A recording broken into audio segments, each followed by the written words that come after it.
give you a minute of a break. Would perhaps anyone like to comment on what we heard? Perhaps share their listening experience to this piece? I saw many of the eyes closed, so... Someone sleeping? No one wants to share. I don't know, I was hoping someone was dreaming. Well, the first thing that came to my mind when Tomáš kindly asked me to conduct this interview with you was that no matter what questions I ask and no matter in which direction this conversation takes us, we will undoubtedly be speaking about change. As a concept, as an idea, as something that is lived and experienced, performed or composed or improvised or premeditated, and it's something which itself changes. And well, we did hear a piece by Eliane Radigue, and it seems to me, and this perhaps is only my personal listening, that all of her compositions in a certain way themselves present questions about changing, and perhaps even sometimes answer them.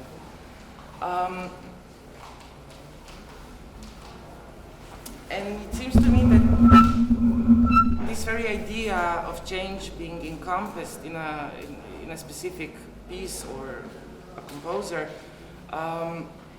may, in a way, disrupt our linear time which we somehow live. So my first question would be,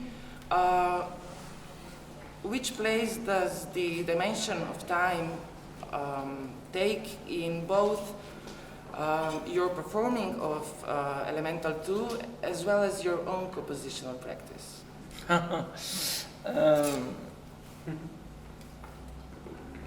Yes, I mean, I will start with the piece, not with my own work, or maybe yes. It's a funny thing, this piece, when I played it for the first time 20 years ago, I recorded the very first performance of it, and actually I released it as a CD. And then a few years later, this CD was sold out, and instead of like re-releasing it, which is not very artistic thing, it's more commercial, I decided that I would re-record it and release like a new version. And the funny thing, and I played this piece since 20 years, and the funny thing is that the first version, the second version, and all the other versions, because recently it was filmed in Berlin last October, I think, so it's another recording, you can look at it, and many times it was recorded, but it was only released twice, and the duration of the piece is always the same. I mean, give or take 1 minute or so. Like this one was 49, the recording is 50, or second one, the recording is also 50 something. So, I mean, so time-wise, it's the same thing. The funny thing now, if you take like the two recordings, or many other recordings of it, you take just one frame or one moment of it, like 5 seconds from, I don't know, like 32 to 35 to whatever. 47 minutes to 48 minutes, you listen to it, it's not the same. It's, I would say, in musical terms, it's way different. Like the pitches are not the same. What you hear, I mean, the sounds you hear are similar, but it's absolutely not what in classical terms of music you would say it's the same music. If the pitches are the same, if the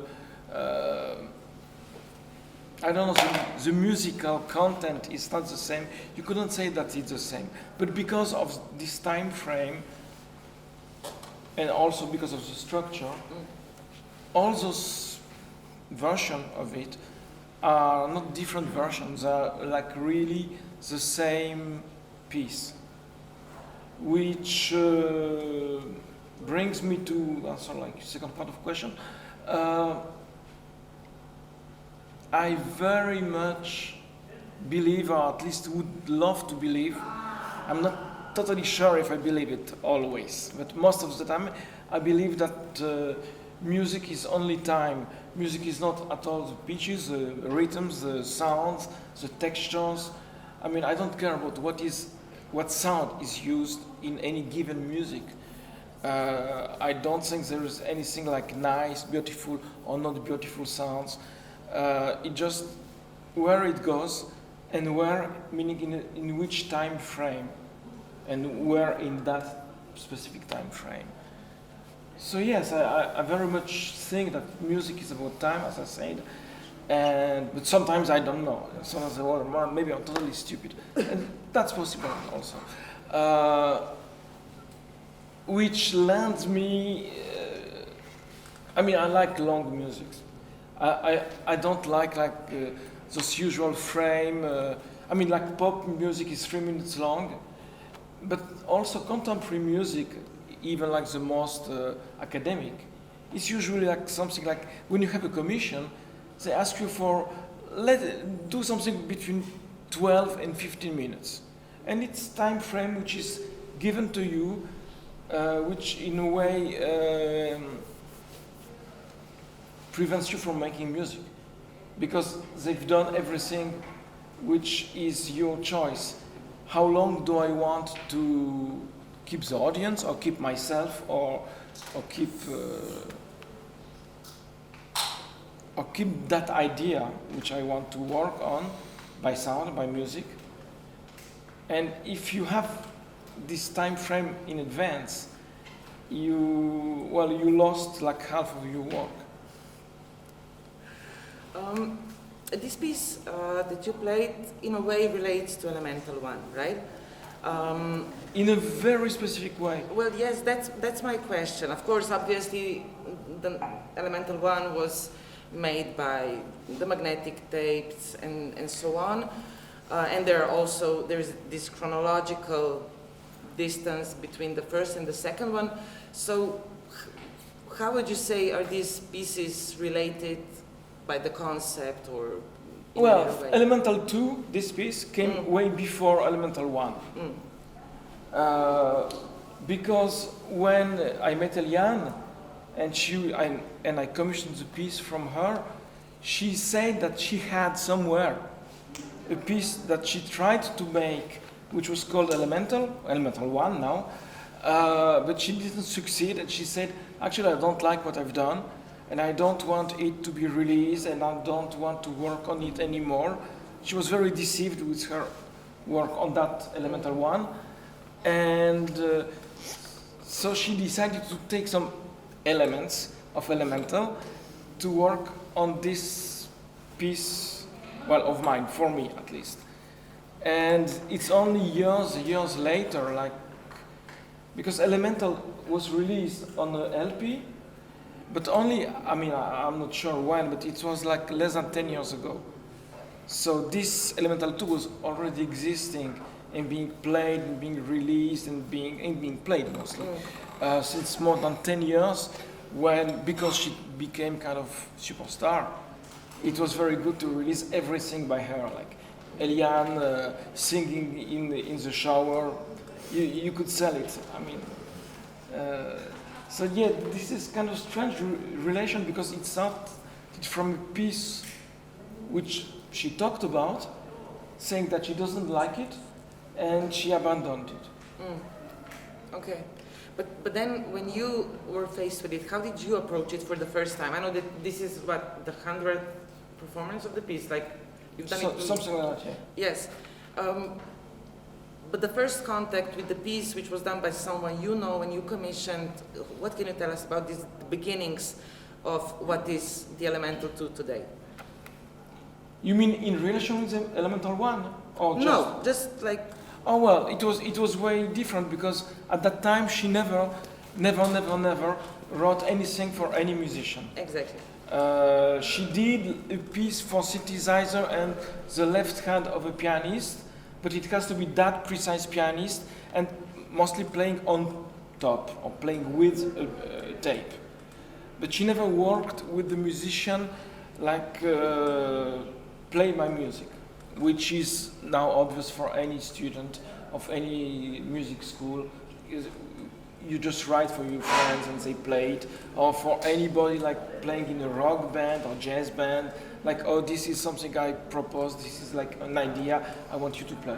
She has never done it. And so the funny thing is that when I first approached her, well, she refused. And then she accepted, and then she refused. It took like 4 years since the first time I asked her and the premiere of the piece. But it was not 4 years of work. It was like 3 years of saying no, saying yes, saying no, saying yes, and finally saying yes. And I also read somewhere, correct me if that's wrong, that there were quite a lot of negotiations about using the synthesizers and not using it in this piece. No. Not correct. There was no question about it. Okay. I will come back to this later. So when she finally decided to say yes, we had like a lot of rehearsals, actually a lot of work in my studio in Paris, and she had yet to find her way of not writing music, because of course she did a lot of music before, but only on synthesizer. So I will come back to it. But alone. And it took her a long time to learn to herself, or to find a way to give her music, or musical idea at least, to somebody. I mean, she cannot write music. I mean, I never saw her write any music, I mean, in solfeggio. But I know that in the beginning, and this is funny, she tried to use that way. I still have somewhere like a letter, because she had no email at the time. It was very poetic. She was writing letters, I was answering letters, and well, that was, she didn't like the phone at the time, so I was not calling her, but just writing letters or postcards. It feels like really 20th century, maybe 19th. So in one letter she said, oh, now I see the piece I want to write for you.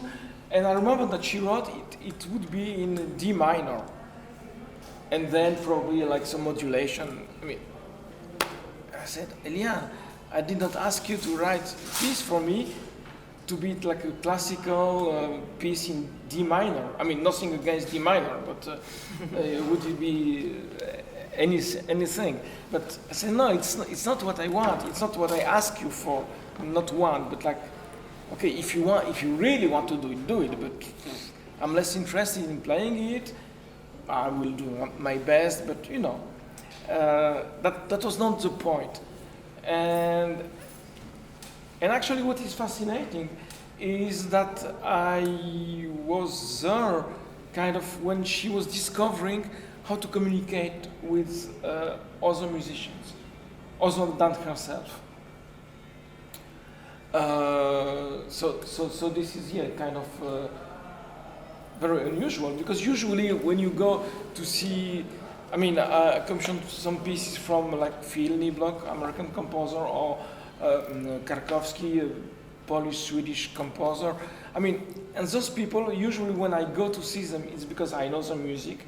If I know their music, it kind of means that they have a knowledge of how to deal, to give that music. And here she had like many, not many, but she had a few recordings already done. She was making music since, I mean, she was already an old woman. She was, I don't know if she was close to 70, which is quite, but I don't know exactly her age, because I was invited for her 70th birthday one year, and I was invited for her 70th birthday next year. And I was invited for 70% third year. And then I said, no, it cannot be. So I don't know exactly how old she was, but she was already like an older woman. And she was only at that point in her life discovering how to deal with musicians, how to give you music, how to give the idea of your music. And this is, yeah, very touching. Now to come back to your question about synthesizer, no. I mean, it was very clear from the beginning that I play this instrument, I play the electric bass. I don't play it in, I'll say, normal way, whatever. But I play this thing, usually with quite a few pedals, effect pedals.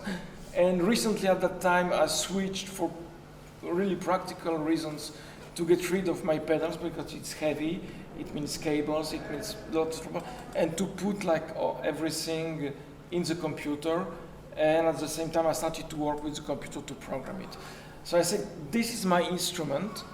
And actually, it was this from the beginning. We never spoke about using her synthesizer, which is very much her trademark. I mean, later on, she kind of gave it to me and then took back. But this was like 2 or 3 years ago. So it's not related. But to come back to the instrument itself, like the nice thing in this, not collaboration, because it's not a collaboration, in this work together, is that she always refused to talk about the instrument. I mean, like all my concert basses, they have 5 strings, and usually a bass, like a double bass or electric bass, has 4 strings. And the extra string can be low, can be high, which changes a lot. She never asked me, how do I tune it? And even worse, or better, she decided from day one that she won't look at me when we work. She always sat turning her back to me, and she said, I don't want to know what you do. You've seen that I was using like many different gadgets, this, that, whatever, the bow also. But it was never her choice, and she never like even knew what I was using. She just turned her back to me, and I said, yeah, I have a computer. She said, I don't want to know what is on the computer. It could be your email, it could be just the time, it could be anything you want. I don't want to know. And even more, she of course refused to know which program I use, what I was programming in there, what effects I was using. So yeah, the instrument was not the point. I mean, the only change it made instrument-wise is that like all guitars, we have the strap to put it. And at the time I had like a very nice leather strap. And you know, like fresh leather, it makes this crackling noise. What's so funny? I mean, actually it's funny. And it makes that, and I remember like once in my studio, I started to play, and she said, stop, what's that? I say, nothing, I didn't start playing yet. She said, but I hear something. I said, yeah, it's my strap. Oh, take it off. And so since 20 years, I don't use leather straps anymore. That's the main change Eliane Radigue did for instrumentarium. Okay. Well, just as she didn't look at you when you worked on the piece, as I said, a large part of the audience didn't look at you and your instrument and your computer. That's very good. Of course. But my question is that in these 20 years,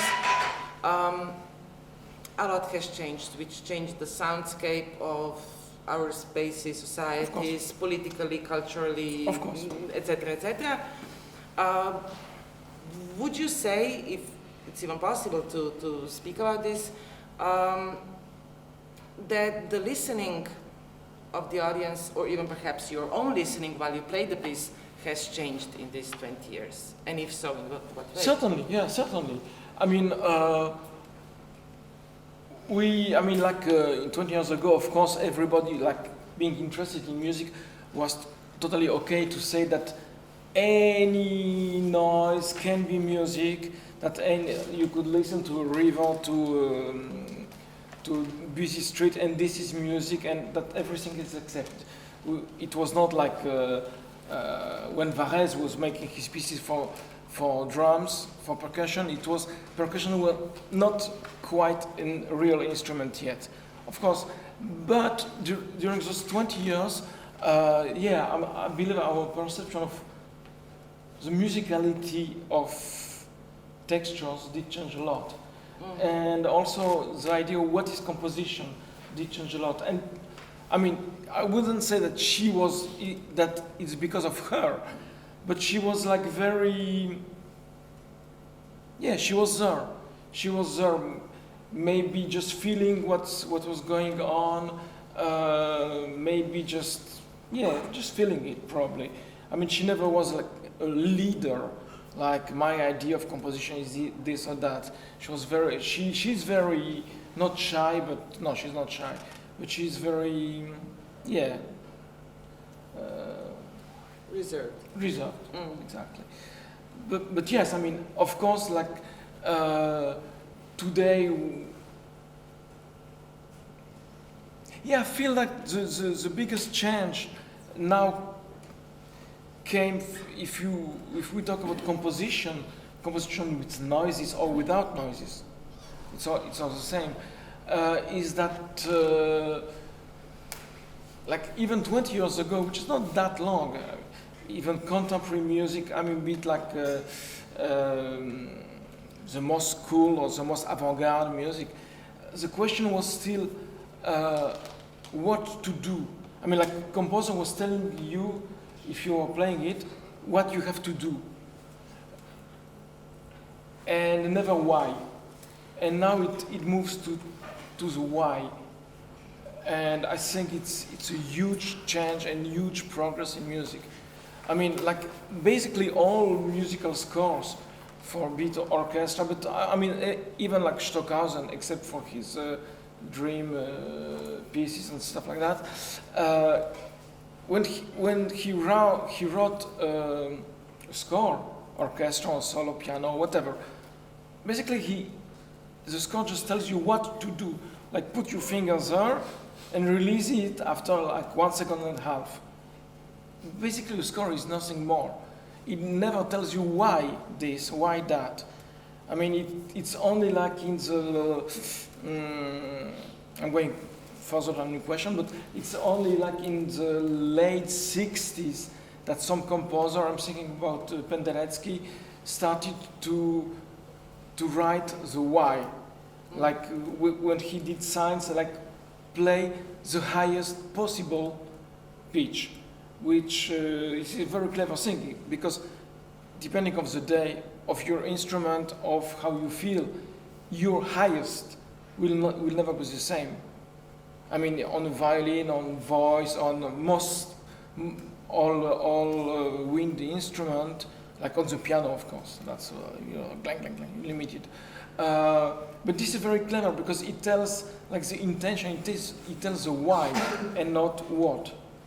And I think I mean those things that during those 20 years became much more present now.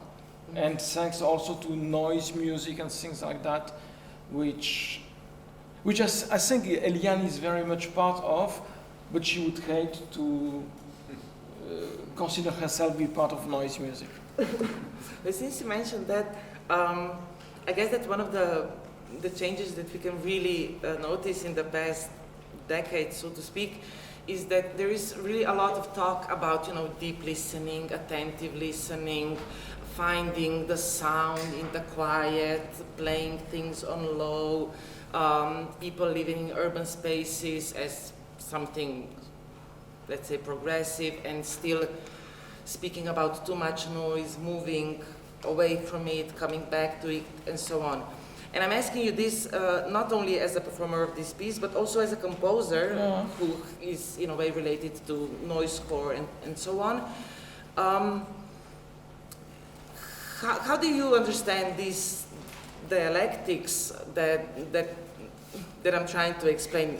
Do you know what I mean? I know what you mean. This idea of, you know, I'm facing this dilemma myself often when I write or whatever, and I like the idea of discovering something new or being surprised by something when I listen very carefully. But at the same time, it sometimes seems to me that this brings us to the quiet as something that is sort of elite, and then what is not quiet seems barbaric, both of which seems problematic. You know what I mean? I know what you mean, and I know that it's a trend now, these deep listening things, and I think I prefer barbarism a lot. And actually the two music which made like a deep impression on me was like contemporary music, and that's because I started to work on music, to compose, to play music and so on. So I was very much impressed by the freedom in the contemporary music of like late 60s, 70s. It was great. Probably contemporary music of today would not make me start to make music. So that's the first. And the second thing was really the Japanese noise, which is like late 90s. And this was everything which was promised by contemporary music, in my opinion, but for real, in real life, and all this careful listening to all sounds. This is why I said I don't consider nice sounds, bad sounds. I think it's a very arrogant way of, it's not real. It's very like gentrified in a way. Like, let's be polite. When the real, I don't know, my opinion, the real impressions art wants to give to you is not to be polite, it's to be intense. And I have much more respect, would I say, for like what the Japanese calls themselves musicians than to proper musicians.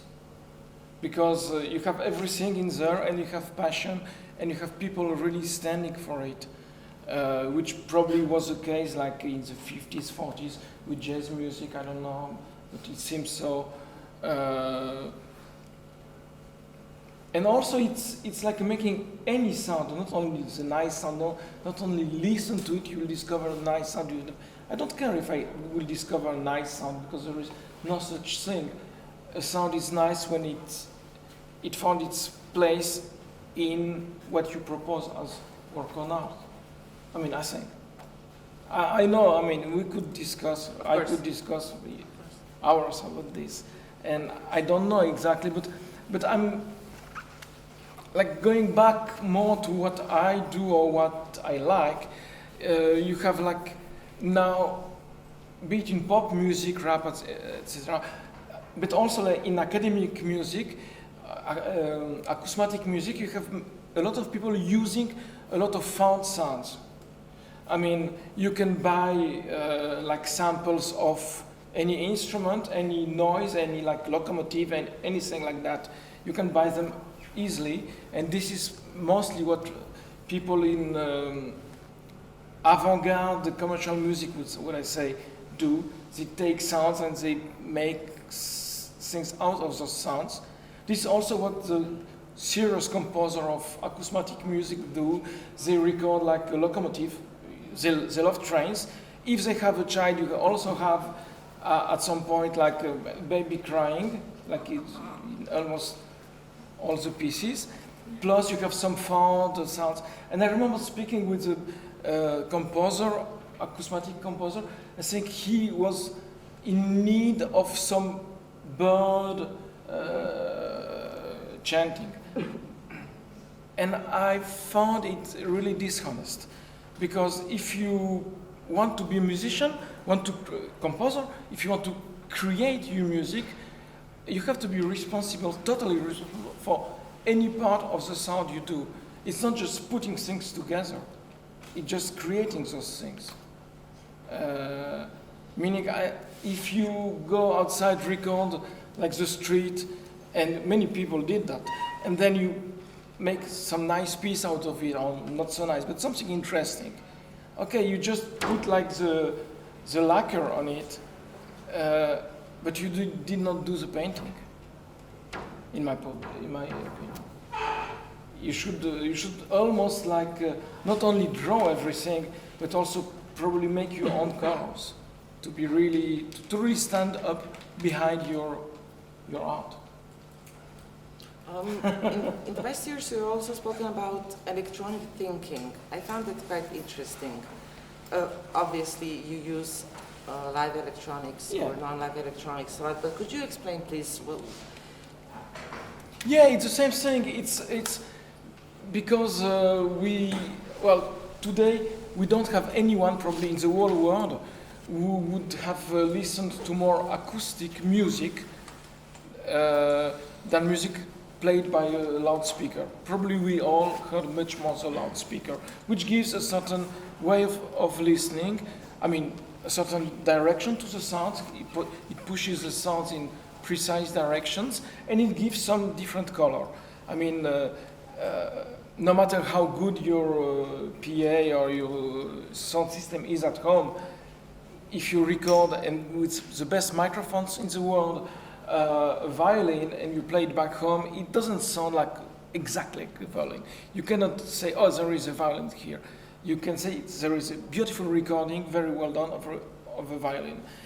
Meaning the texture of those things change. So that's one thing which makes us listen differently. And also the proportion, like as soon as you listen to a recording, even of a string quartet, I mean, usually the sound engineer will push the cello a little bit, so it has more round, a little bit more lows, because we all like when it's more smooth like that. So the equilibrium also is not real. But we don't care about this reality, maybe. Going further, the fact of listening now to a lot of electronic music totally blurred the frontier, which was relevant probably some like 30 or 40 years ago, between what is a pure tone and what is a noisy tone. I mean, now we have this palette of more or less noisy things, but they're all noise in my opinion, but there is some very clean noise. Like even what is said to be, that's just maybe a stupid example, but it is, like the very pure sound of a nice volume being bowed. It seems that it's a straight line. In reality, because we are able to go deeply into sound with different equipment, and we know better how it works. Actually, it's not a straight line. It's just sound, no sound, sound, no sound. Because the action of the bow is to grab the string, to pull it, to release it, and to grab it again. So it's a lot of stop and go, but very fast. It's like a movie. I mean, it's just different. It's a suite of images, and we don't see like the stops. And in this case, we don't perceive in sound the stops, but they do exist. So between this and like a noise generator, there is not so much difference actually. And this electronics showed us. Before we finish, let's circle back to Elemental 2, but at the same time move completely from Elemental 2. But this piece was commissioned, written for you. But I would like to know more about your compositional, your method in composition. We know that you often collaborate, but not only with musicians, also with filmmakers, dancers, performers, etc., even writers, as well as your computer. So my question would be, what place do all these people or non-people take in the very idea of your composition? So now I'm not asking you as a performer how you face other people's work, but your own work, especially since you don't only work with musicians. I can already tell you that as a writer, or a poet, I would, after your answer, ask you specifically about your work with text, people who write text. But it's not, I mean, I started as a proper composer. Like my first pieces, my first ever composition was an opera, then it followed by an orchestra piece and stuff like that, like string quartets. And so it was strictly into academic kind of music, and after a while you realize that you live in a vacuum. It doesn't have any, actually it does not have much reality. You live in a small world when you know which people give you commission, which people play the violin, and you just like exchange information, but very, very weak information. And at some point, which I hope kind of answers you, you want to go for real in the world. And you have other people, I mean, I'm not so attached to music. I mean, I know it better, I mean, but I would like to paint, but since I'm not a painter at all, I'm making it through music. But this for me, like catching different art forms, like painting, like writing, dance. I do a lot of things with dance, contemporary dance. It's just being real, I mean, hopefully, or trying to be real.